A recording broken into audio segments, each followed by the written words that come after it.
જંગ રાજ્યસભાની ચૂંટણી માટે ગુજરાતની 3 બેઠકો પર મતદાન પૂર્ણ થયું છે અને હવે પરિણામની ઘડીઓ ગણાઈ રહી છે। કુલ 174 ધારાસભ્યોએ મતદાન કર્યું, જેમાં કોંગ્રેસના 8 ધારાસભ્યોએ ક્રોસ વોટિંગ કરતા અહેમદ પટેલની જીત મુશ્કેલ ગણાઈ રહી છે।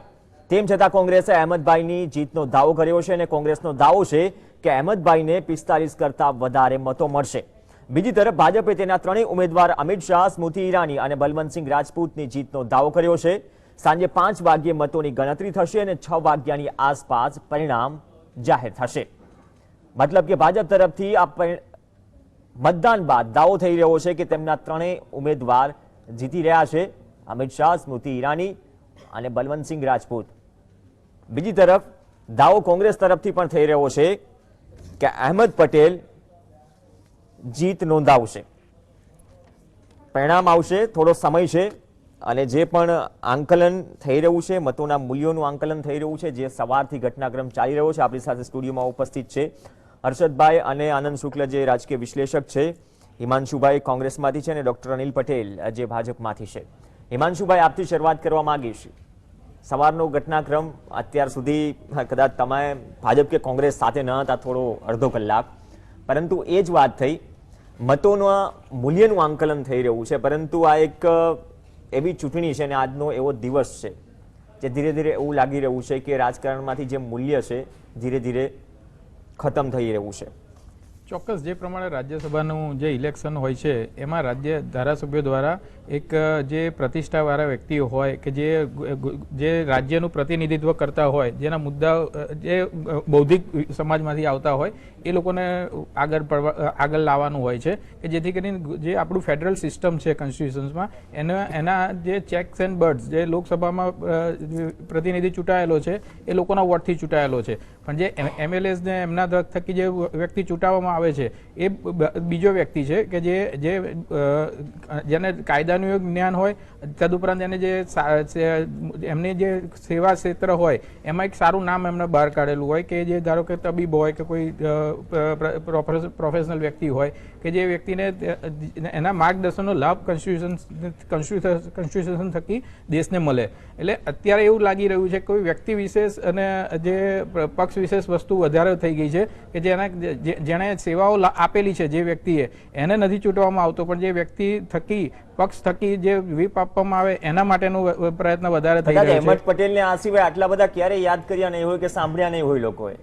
ચોક્કસ જે પ્રમાણે જે અહેમદ પટેલે જે તેમના 24 વર્ષના કાર્યકાળ દરમિયાન રાજ્યસભાના ગુજરાતના પ્રશ્નોને વાચા આપી છે, ભરૂચનો બ્રિજની ઇસ્યુ હોય, એરપોર્ટના ઇસ્યુની મેટર્સની હોય, દરેક વસ્તુમાં એમણે ગુજરાતને અગ્રિમતા આપેલી છે અને કોઈ એવું નથી કે ભાજપને એ વખત એ વર્ષો દરમિયાન ભાજપનું જ રાજ્ય અહીંયા હતું 24 વર્ષોમાં, તેમ છતાં ગુજરાતના પ્રશ્નોને વાચા આપી। એટલે જે એમએલઓએ એ વસ્તુ જોવી પડે કે ગુજરાતના પ્રશ્નોને કોણ વાચા આપે છે। બાકી અત્યાર સુધીના જે પ્રયત્ન થઈ રહ્યો છે, કેમ મુશ્કેલી આવી રહી છે? પહેલા સામાન્ય ગણિત હતું, જેટલું ગણિત પેચીદું બન્યું બેંગલુરુ આ ધારાસભ્યો ગયા બાદ અને પ્રેસિડેન્ટ ઇલેક્શનમાં ક્રોસ વોટિંગ થયા બાદ। જો દરેક ધારાસભ્યો પોતપોતાની જે એમની રણનીતિ હોય છે, એમના જે સામાજિક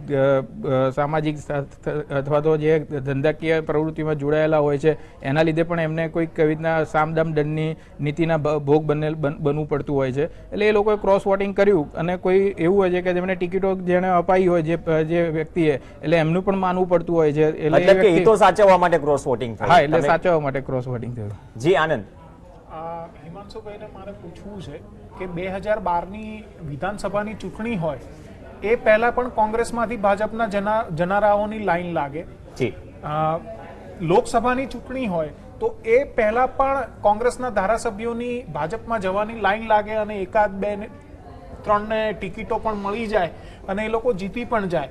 તો આવું ગુજરાત કોંગ્રેસમાં જ શા માટે થઈ રહ્યું છે? એનું કોઈ મનોમંથન કરો છો ખરા તમે લોકો? ચોક્કસ જે પ્રમાણે મનોમંથન ચાલે જ છે, જ્યારે કોઈ પણ ધારાસભ્ય કે કોઈ પણ વ્યક્તિ એ કોંગ્રેસ છોડીને ભાજપમાં જાય છે તો એના પ્રશ્નો શા માટે ગયો, એના શુભ સમીકરણો હતા એની બધી ચર્ચા થાય છે અને આવું ના બને એના પ્રયત્નો પણ થાય છે, પરંતુ છતાં ક્રોસ વોટિંગ છતાં ક્રોસ વોટિંગ, કેમ કે જે અત્યારનો ઇન્સિડન્ટ બન્યો કે જે શંકરસિંહ વાઘેલા જે હતા કોંગ્રેસમાં, એમણે જ એમને કોંગ્રેસ છોડવાનો મનસૂબો બનાવ્યો, એટલે એમના થકી જેટલા વ્યક્તિઓ જે પાર્ટીમાં જોડાયેલા હતા એ લોકો આ વાંધો કોંગ્રેસ સામે છે અથવા તો અહેમદ પટેલ સામે પદ્ધતિ, હા, એમ નહીં, પદ્ધતિ એટલે જે વસ્તુ અહેમદ પટેલ સામે પણ નથી કે કોંગ્રેસ સામે પણ નથી, પણ દરેક લોકોની રાજકીય મહેચ્છા હોય છે જે છે એ એમની કોઈ હોય. ધારો કે એમનું જ આપણે શંકરસિંહ વાઘેલાજીનું જ આપણે લો તો એમનું ભૂતકાળમાં આપણે જોવા જઈએ તો એમણે ભાજપ શા માટે છોડેલું એ પ્રશ્ન પહેલા ચર્ચા થવી જોઈએ, તો તમને એનો જવાબ અત્યારે તમને આની અંદર મળી જશે.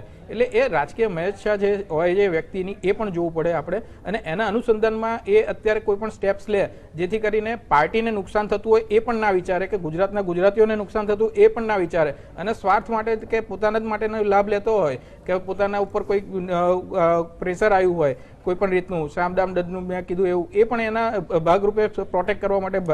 હિમાંશુભાઈ, દર 3-5 વર્ષે પક્ષ પલટાની જે સિઝન આવે છે કોંગ્રેસમાં, ગુજરાત કોંગ્રેસમાં, જો આમ જ સિઝન ચાલુ રહી તો ફાલ બહુ નહીં રહે. ના, કોંગ્રેસ ક્યાંથી આવશે જે સ્લોગન સાથે તમે આગળ વધી રહ્યા છો? કોંગ્રેસમાં કોઈ એવી કમી નથી. કોંગ્રેસે જે વર્ષો જૂની પાર્ટી છે અને એની અંદર એના કાર્યકરોથી માંડીને દરેકે દરેક લોકો અવેલેબલ જ હોય છે. ઉડતાની તમે અત્યારે જોયું હોય તો 2017ના ઇલેક્શનમાં કેટલે 182 સભ્યોની હતી, એના માટે 1500 જણા ઉમેદવારી ફોર્મ આવેલા, એટલે તમે એના ઉપરથી વસ્તુ વિચારી શકો છો કે કેટલું એનું કોંગ્રેસનું પ્રભુત્વ છે. અને અનિલભાઈ, એ વાત એગ્રી કરો છો? હિમાંશુભાઈએ કીધું કે હિત સાચવવા માટે ચલો કોઈ ખાણો અન્ય ખાણો છે તેના કારણે કદાચ એક સિઝન આવે જેને આપણે પક્ષ પલટાની સિઝન પણ કહી શકીએ, કારણ કે 5 વર્ષે આવે છે, ફાલ એક સાઈડ ખરે છે, બીજી તરફ ફાલ વધી જાય છે. શું આ કારણ માનો છો કે બીજા કોઈ કારણો છે તમારા મતે? નહીં, મને આમ તો કોંગ્રેસનો અંદરનો વિષય છે, પરંતુ રાજનીતિક જીવનમાં જો આપ એનાલિસિસ કરો તો કોંગ્રેસની જે આંદોલનની કહેવાતી વિચારધારાવાળી એક પાર્ટી, ઓફકોર્સ મહાત્મા ગાંધીજીનું આંદોલન જે હતું, આઝાદીનું હતું, એ પછી નહેરુ પછી ઇન્દિરાજીએ એ આખી વિચારધારાનું જે શીર્ષાસન કર્યું, એ શીર્ષાસનના કારણે કોંગ્રેસ એક પરિવારની પાર્ટી બની. હવે કોંગ્રેસ દરેક ચૂંટણી હારી જાય છે, એટલે મારા મિત્ર તો ખૂબ સજ્જન છે હિમાંશુભાઈ, એટલે કોંગ્રેસ કહેવાતું આત્મમંથન કરે છે, પરંતુ એ આત્મમંથન ઉપર ક્યારેય એક્શન નથી લેતું. જે કહેવાય ને ATR રિપોર્ટ, કોઈ પણ એનાલિસિસ કર્યા પછી એક્શન ટેકન રિપોર્ટ જે મૂકવાનો હોય એ કોંગ્રેસમાં ક્યારેય મૂકે, કારણ કે કોંગ્રેસ અલ્ટિમેટલી એક પરિવાર સાથે જોડાયેલી પાર્ટી છે, એટલે પરિવારમાંથી જે સૂચના આવે એ જ કરવાનું. બીજું આપને કહું કે અહમદભાઈ પટેલે 2 દિવસ પહેલા જે સ્ટેટમેન્ટ કર્યું કે ભાજપ એ કોંગ્રેસ મુક્ત ભારત બનાવવાની જે વાત કરે છે, એમાં લઘુમતી મુક્ત ભારત બનાવવાની વાત કરે છે, બહુ ગંભીર સુતારદાર, કારણ કે અહમદભાઈ પોતે હારી જવાના છે એવા સિગ્નલ એમને દેખાયા, એટલે જે એમનું ફરી એક વખત સેક્યુલરિઝમ સોકોલ્ડ, જેને સુડો સેક્યુલરિઝમ કહેવાય, એ લાઈન એમણે મૂકી દીધું જીતવા માટે. નંબર 3, કોંગ્રેસની જે ઓરિજિનલ જે જૂની કોંગ્રેસ હતી ઇન્દિરાજી પહેલાની, એ પછી તો ધીમે ધીમે કોંગ્રેસનું આખું જે રીતે તૂટતી ગઈ એથી ઝેડ સુધીની કોંગ્રેસ થઈ. એટલી કોંગ્રેસો બન્યા પછી પણ કોંગ્રેસે ક્યારેય મતબેંકની રાજનીતિ છોડી નથી. એ દરેક બાબતમાં ચૂંટણી જીતવા માટે શું કરવું પડે, પરંતુ રાષ્ટ્રના વિકાસ માટે શું કરવું પડે, આવો ક્યારેય વિચાર નથી કર્યો. આ મારું પોલિટિકલ ઓબ્ઝર્વર, ઓફકોર્સ એ કોંગ્રેસનો ખુદનો વિષય છે. અત્યારે શંકરસિંહ વાઘેલા ભાજપ સાથે શું કર્યું, પહેલા શું હતું, જો કોંગ્રેસને આ બધી ખબર હોય તો કોંગ્રેસ એ વખતે શા માટે અરખાતી હતી? મૂળ જો આપને કહું કે પોલિટિકલ પાર્ટીમાં હંમેશા આઈડિયોલોજીની લડાઈ હોય છે. જો સત્તાની લડાઈ ઉપર ચાલશે તો કોઈ પણ પોલિટિકલ પાર્ટીઓ ખોવાતી જશે, અને કોંગ્રેસ એ સત્તાના રાજકારણ સાથે જોડાયેલી કોંગ્રેસ છે. એટલા જ માટે કોંગ્રેસનું વિઘટન થયું, અને ગુજરાત કોંગ્રેસમાં કોંગ્રેસ ક્યારેય સંગઠિત થઈને કોંગ્રેસ ચાલી નથી. જે 5 નેતા હતા, હવે એમાંથી એક શંકરસિંહ ઓછા થયા, એ નેતાઓની પોતપોતાની અલગ કોંગ્રેસ છે. ઇવન આજે પણ એ કોંગ્રેસ જોઈન નથી થઈ. તમે જુઓ કે કોંગ્રેસને પોતાના ધારાસભ્યોમાં અવિશ્વાસ કેમ છે? કારણ કે જુદા જુદા જે જૂથ છે કોંગ્રેસના, એના પાછા નેતા જુદા જુદા છે, અને એટલા માટે જ બેંગ્લોર લઈ જવા પડ્યા હતા. અને હિમાંશુભાઈ, અનિલભાઈ તો કહી રહ્યા છે, જે તો નબળાઈઓ છે, જે ભૂલો છે, તો ખ્યાલ છે, અને મનોમંથન કરો છો, કદાચ મનોમંથનનું કંઈ પરિણામ નથી આવ્યું. જેમ આનંદભાઈએ પણ વાત કરી કે દરેક વખતે આવું થાય છે, તો મનોમંથન કરો છો કે નહીં, અને મનોમંથન બાદ પરિણામ શું આવે છે? કદાચ એવું લાગે છે કે છેલ્લા ઘણા સમયથી તેનું પરિણામ કંઈ નીકળી નથી રહ્યું. કદાચ અહીંયા ગુજરાતમાં 2017ના ઇલેક્શનમાં ગુજરાતમાં કોંગ્રેસને મજબૂતીથી વાપસી કરવાની તક હતી. નથી લાગતું કે તમે તક ગુમાવી રહ્યા છો? ના, એવું નથી. અને અનિલભાઈએ જે પ્રમાણે કીધું તો એમના સવાલમાં કોંગ્રેસનો જવાબ મળી જાય છે. એમણે કીધું કોંગ્રેસ ચૂંટણીલક્ષી કાર્ય કરી રહી છે. ચૂંટણીલક્ષી કરતા હોત તો વિજય મળી ગયો હોત.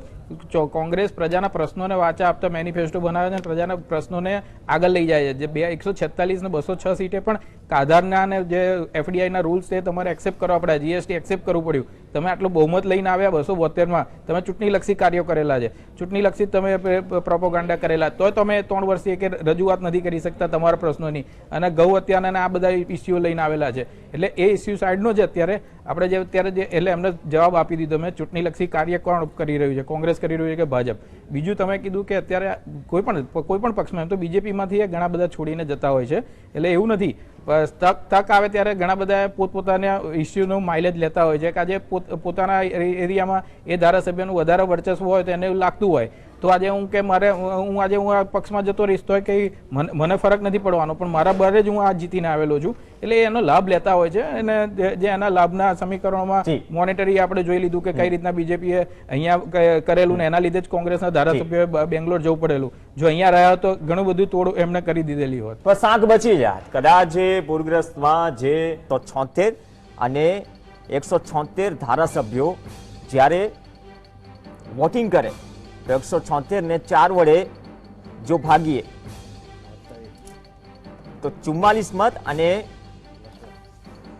+1 જે આંકડો જોઈએ જીત માટે. અને જો દરેક મતની વેલ્યુની વાત કરીએ તો દરેક મતની વેલ્યુ 100 છે. એટલે કે 44 મતોનું ટોટલ વેલ્યુ 4400 +1 એટલે કે 4401. એટલે કે હવે ભાજપના 121 મત છે. કુલ ભાજપના જો વાત કરીએ તો કુલ 121 મત છે. જે એમએલએની વાત કરીએ, સિટિંગ એમએલએ 21 મત છે. તેમાંથી અત્યારના ભાજપના ગણિત પ્રમાણે અમિત શાહને 46 મત મળે છે. આ સિવાય સ્મૃતિ ઈરાનીને મત મળે છે 45 અને બંનેનું કુલ ટોટલ થાય છે 91 વોટ.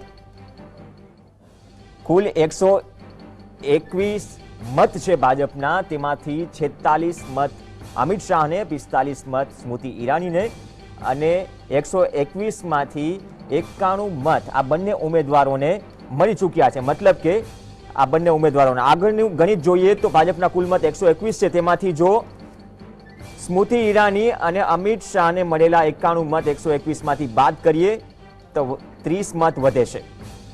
અને જે 30 મત વધે છે એ હવે ક્યાં જશે તેની વાત કરીએ તો ત્રીજા ઉમેદવારનું નામ આવે છે બળવંતસિંહ રાજપૂત.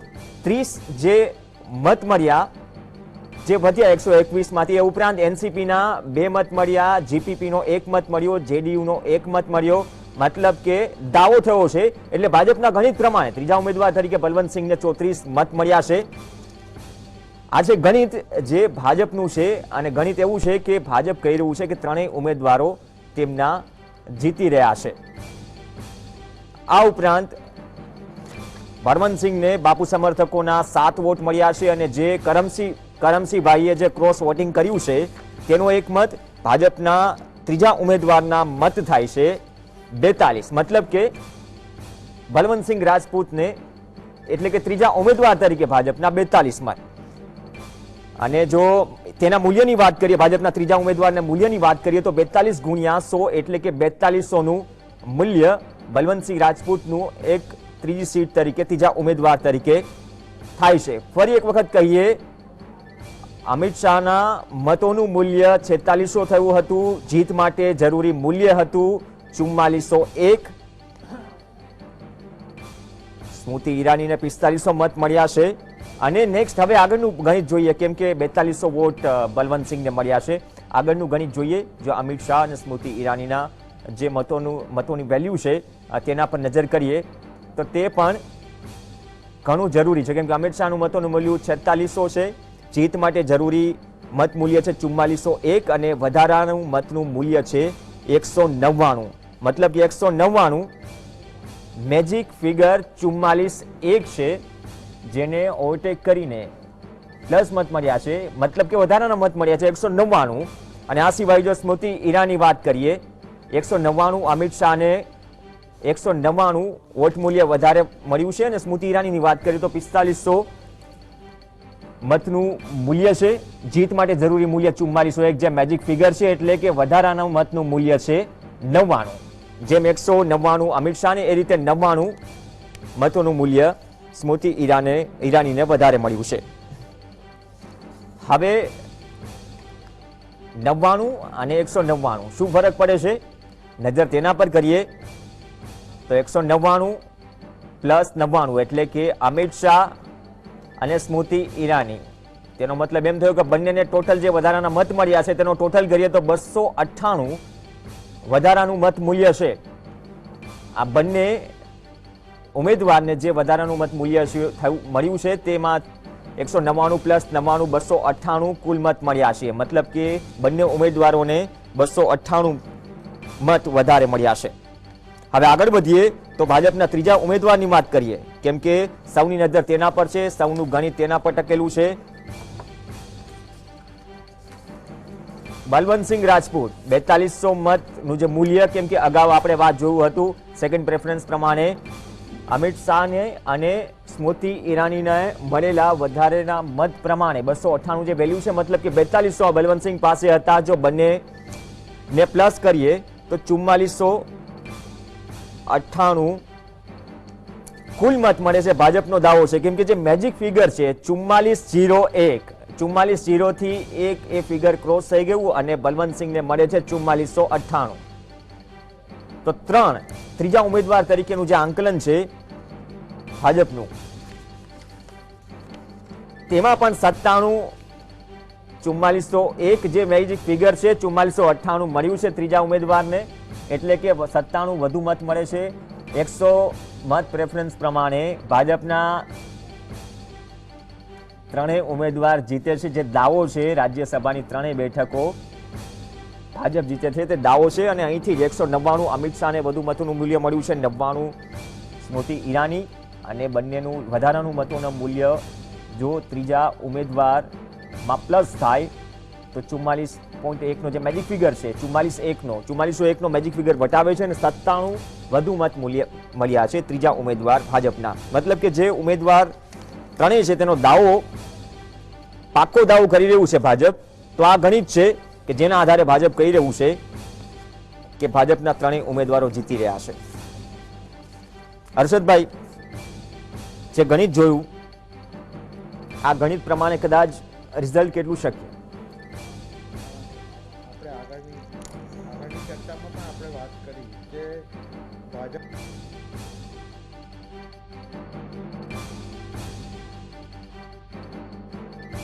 સિંહને જ્યારે ઊભા રાખવામાં આવ્યા હોય એવા સંજોગોમાં અને એની પેનલમાં એમની પાર્ટીના હર્ષદભાઈ, ફરીથી શરૂ કરીએ, થોડો ટેકનિકલ ઇશ્યુ છે. જી કઈ વાત કેન આઈ સ્પીક? જી हाँ, मैं पहले આપણા અડધો કલાક ચર્ચામાં પણ મેં વાત કરી એ પ્રમાણે કે અમિતભાઈએ જ્યારે બલવંતસિંહને એ કોંગ્રેસમાંથી આવ્યા કે ઇન્ડસ્ટ્રીયાલિસ્ટ છે કે છે કે છે એ બધું ભૂલી જાઓ, પણ ત્રીજા ઉમેદવારને જ્યારે ભાજપે ઓફિશિયલ ઉમેદવાર જાહેર કર્યો છે, નહીં કે અમારા વધારેના મત અપક્ષ ઉમેદવારને આપી દઈશું, એટલે એટલું કોન્ફિડન્સ. અને જ્યારે અમિતભાઈ પોતે એ ચૂંટણીની પેનલમાં હોય ત્યારે એવું જોખમ તો આ પોલિટિકલ પાર્ટી કરે જ નહીં, કે એમાં કોઈ પણ પોલિટિકલ પાર્ટી ના કરે. એટલે હું સ્પષ્ટપણે માનું છું કે ભાજપ જીતશે, આ ગણિત પ્રમાણે જ જીતશે. એ નહીં કરતો આ એકડા બગડાની એકી બેકીની રમત છે. એટલે બેકી તો મને નથી લાગતું કે કોંગ્રેસને બેકીમાં કોઈ મત મળવાનો હોય. બધા જે મત મળવાના છે બેકીના એમને ફાળવ્યા હશે બગડા, એ બહુ જ ચોકસાઈથી ફાળવ્યા હશે. અને કોઈએ ભૂલ નહીં કરી હોય તો એમને જેને ફાળવ્યા છે એને પૂરા મળતા હશે, અને પૂરા મળ્યા પછી એ ત્રણેય ઉમેદવારો જીતતા હશે. આવું ગણિત અત્યારે હાલ તમે રેન્ડમ પણ કહો છો તો એ વખતની સ્થિતિ તો વળી વધારે જ, કારણ કે તો ચોક્કસ બગડાની કિંમત પણ આપણે કરી કાઢીએ છીએ કે બગડાના કેટલા બગડાય કેટલા, મતલબ કે દાવામાં દમ છે. દાવામાં દમ 100% છે. હિમાંશુભાઈ, કઈ રીતે જોઈ રહ્યા છો ભાજપના દાવાને? ચોક્કસ જે પ્રમાણે તમે મતોની ગણતરી દેખાડી એ પ્રમાણે થાય, પણ જે ફર્સ્ટ પ્રેફરન્સ વોટો અહેમદ પટેલને મળે છે એ પહેલા કાઉન્ટ થતા હોય છે, તો આ સેકન્ડ પ્રેફરન્સની વોટની આવી એ સેકન્ડરી વસ્તુ આવે છે. પણ ફર્સ્ટ પ્રેફરન્સમાં જો અહેમદ પટેલને 45 વોટ મળી જતા હોય તો એ ત્રીજા ઉમેદવારની કાઉન્ટિંગ કરવાનો પ્રશ્ન જ નથી ઊભો થતો, એટલે એ ચોક્કસ એમાં એ જીતી જઈ શકે છે. કેમ કે જે ફર્સ્ટ પ્રેફરન્સ અગત્યના છે, ફર્સ્ટ એકડો જે મળે છે ફર્સ્ટ પ્રેફરન્સના એ વોટમાં જ સીધા જે કોટાથી ઉપરના વોટ થઈ જાય તો એ ઉમેદવાર જીતેલો ડિક્લેર થઈ જાય છે. જી હર્ષદભાઈ કઈ કેવું મારું એવું કહેવું છે કે 45 મતે બધા ત્રણેય ઉમેદવારો 45 મતે 44 બે અટકી જાય તો બગડાની વેલ્યુ છે, પણ 45 ત્રણને મળે તો શું થાય? એવા સંજોગોમાં બગડાની વેલ્યુ વધવાની છે અને એ બગડો પછી એકડામાં કન્વર્ટ થવાનો છે. પણ અત્યારે અનુમાન દેખાડે ને પણ 46 my dear sir, I agreed, પણ એમને ભાજપે સ્ટ્રેટેજિકલી એટલા બધા સારી રીતે મત ગોઠવ્યા વેચ્યા હોય અને માનો કે આમના આ તો એક વોટ ક્રોસ થયો છે, એ જાહેર થયો છે માટે, પણ એકથી વધારે ક્રોસ થયા હોય અને જો ભાજપને મળ્યા હોય તો પરિસ્થિતિ શું થાય? ચોક્કસ એક નોટામાં ગયો તો એ વસ્તુ આખી પરિસ્થિતિ બદલે. અત્યારે કટ ટુ કટ છે, એ સંજોગોમાં જે અનુમાન આવે છે કટ ટુ કટ છે બધા. 45 લાવવા માટે તો પેલા એ તો ફાઇટ કરવાની જ છે, એમના ત્રણમાં ફાઇટ કરવી પડશે. ચોક્કસ કોંગ્રેસને તો એકલા ફાઇટ છે કોંગ્રેસ જ. માનો કે સાઇડ ટ્રેક થઈ ગઈ તો એમને તો કદાચ જો સાઇડ ટ્રેક થઈ જાય ને ના કરે તો એમને કેટલા મત 45 થી અબાઉ 44 થી અબાઉ તો લાવવા પડશે ને. બરાબર છે. મતલબ કે દાવામાં દમ માની રહ્યા છે. એકદમ દાવામાં દમ એટલા માટે છે. હર્ષદભાઈ દાવામાં દમ માની રહ્યા છે, જે આંકલન ભાજપે કર્યું છે તે દાવો ભાજપે કર્યો છે. અત્યારે જે આકલન છે, આકલન હંમેશા કલ્પનાઓ ઉપર હોય છે અને કલ્પનાઓના આધારે અલગ અલગ પ્રકારના સમીકરણો બનતા હોય છે. એ પ્રકારનું આ એક સમીકરણ છે. આ તો સ્ટ્રેટેજિકલ ઇલેક્શન છે, હા, this is not a public election યાર. હા, હા, આ તો બરાબર. એકડા બગડાની રમત વાળું હર્ષદભાઈ, મારી વાત પૂરી આઈ એગ્રીડ. મારી વાત પૂરી કરું. જી, એટલે આમ થશે તો આમ થશે તો આમ, પરંતુ જે પ્રકારે અત્યારે જે અહેવાલો અને જે આકલનો આવી રહ્યા છે એ આકલનો દર્શાવી રહ્યા છે કે મુકાબલો એ નેક ટુ નેક મુકાબલો છે. જો કદાચ કોઈ ખોટો દાવો કરતું હોય તો પરિણામ એ ફર્સ્ટ પ્રેફરન્સની અંદર જ આમથી તેમ થઈ જવાનું છે. તો આવા સંજોગોની અંદર સેકન્ડ પ્રેફરન્સ ઉપર જવાની કોઈ જરૂર જ ઊભી નથી થવાની. પરંતુ તેમ છતાં અત્યારે જે પ્રકારે દાવા થઈ રહ્યા છે એ દાવાની અંદર મને હજુ લાગે છે કે અહેમદ પટેલ કદાચ જીતી પણ જાય. મને હજુ લાગે છે અહેમદ પટેલ જીતી પણ જાય. મતલબ કે ચાન્સીસ છે. ચલો એક નવો વળાંક આવ્યો ને અહીંથી કદાચ આનંદભાઈનું માનવું છે કે અહેમદ પટેલ, કેમ કે રિઝલ્ટ હજુ ડિક્લેર નથી થયું, કંઈ પણ શક્ય છે. અત્યારે દાવો છે ભાજપનો અને આ જ દાવા અંગે ચર્ચા આગળ વધારીશું અનિલભાઈ પટેલ પાસે પણ.